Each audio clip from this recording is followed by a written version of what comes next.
introduced this concept of the graphic novel in American culture. There were not many other graphic novels, but a couple of the other ones that existed were these new, long superhero comics like Dark Knight and Watchmen that were operating outside of the comics code themselves, that decided not to adhere to the comics code and were attempting to make superhero comics for an adult audience. However, there weren't enough books at that time to really establish the graphic novel as a category in bookstores and libraries. But there was a new underground of alternative comics that were being published in comic book stores, like Love and Rockets by the Hernandez brothers, 8 Ball by Daniel Clowes, and many other titles. And within these comic book series that were being distributed at specialty comic book stores, authors were developing the work that would become the next wave of graphic novels that would truly create the category of the graphic novel. One of the very important authors in this regard is Chris Ware, who published a series called the Acme Novelty Library. And in the year 2000, in a way, the possibilities that were suggested by Maus and a few other early books started to come to fruition.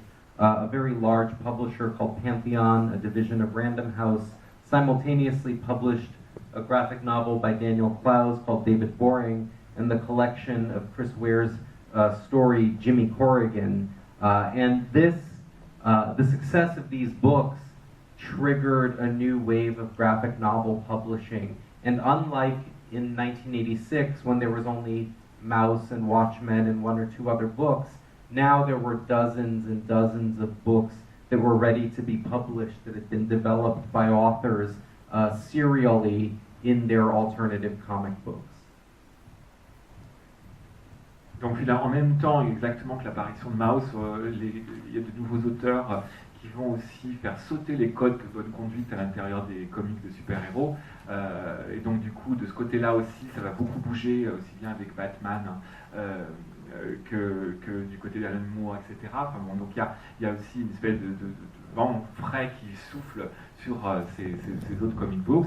Et puis ça va ouvrir la voie du coup à toute une génération d'auteurs qui vont se permettre toutes les libertés et qui vont vraiment inventer le graphic novel comme un genre à part entière, avec en plus le soutien d'un grand éditeur à travers une division qui s'appelle Panthéon. Et donc il y a une éclosion de récits extrêmement complexes en bande dessinée dans les années 2000. On est toujours dans ce moment-là. And Chris Ware's work in particular sort of repeated the success of Maus by winning literary prizes and also being acknowledged within the art world. He won the first book award, an award given to literature. It was also included in the Whitney Biennial in 2002. But for the most part, these new graphic novels were considered part of publishing culture, part of literary culture. And many of them have been published, many of them quite good, some of them even quite successful.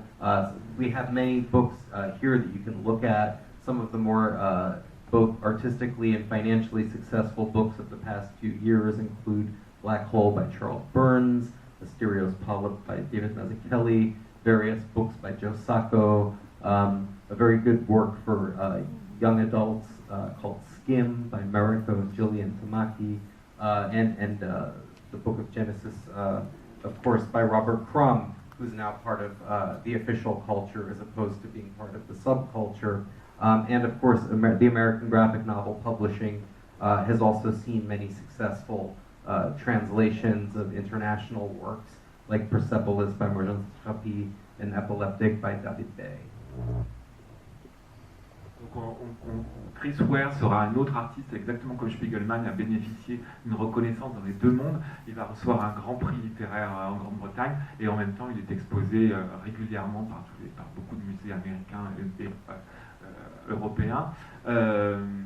Par ailleurs, on voit apparaître aussi, on voit de gros succès publics remportés par des albums qui au départ semblaient un petit peu difficiles d'accès.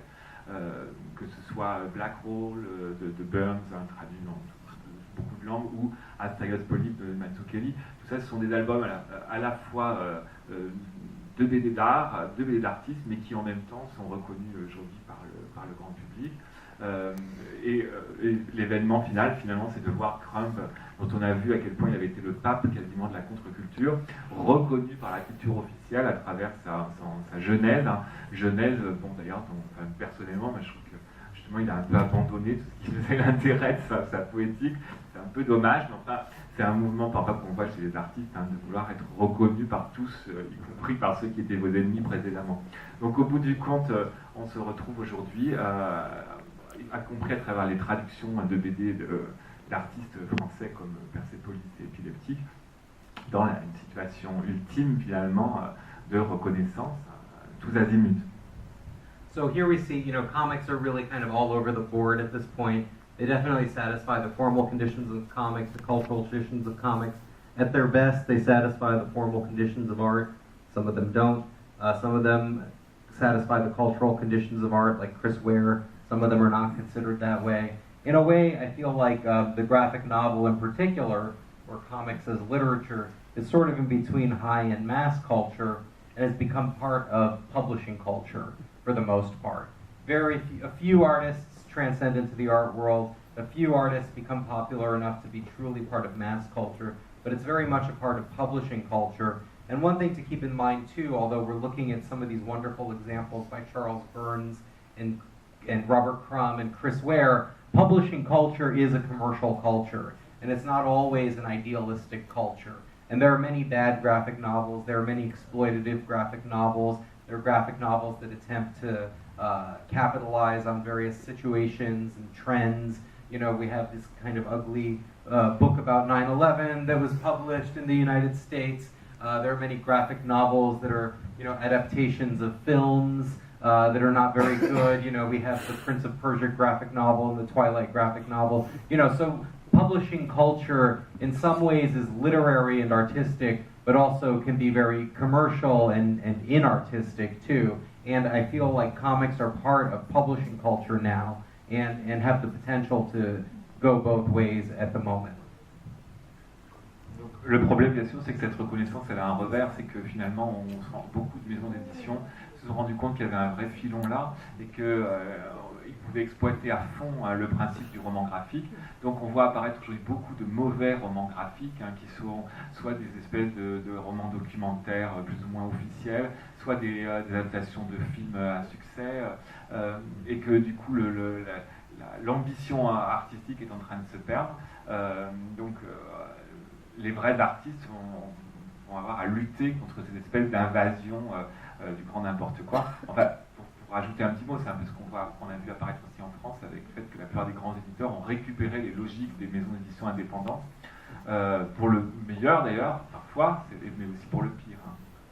And of course, one of the other strange things that's happened to comics in American culture in the last few years is that, rather bizarrely, some of these movies that are based on superhero comics have become some of the biggest movies of all time. And we have this other culture that's connected with comics, this Comic-Con culture, this comic book convention culture, this fan culture that we see expressed at these conventions where they have superhero comics and science fiction movies. And in some ways, this kind of Comic-Con culture that used to be a cult culture is becoming more and more mainstream culture. And it's not just this guy in the Superman suit going to Comic-Con, but it's, celebrities promoting films appearing at Comic-Con, and it's becoming a part of the entertainment industry. And in many ways, Comic-Con is kind of like pop art. It's kind of like Roy Lichtenstein. It has very little to do with the form of comics and a lot to do with the culture of comics, except it doesn't satisfy any of the conditions of art, but it's definitely becoming an acceptable part of mass culture.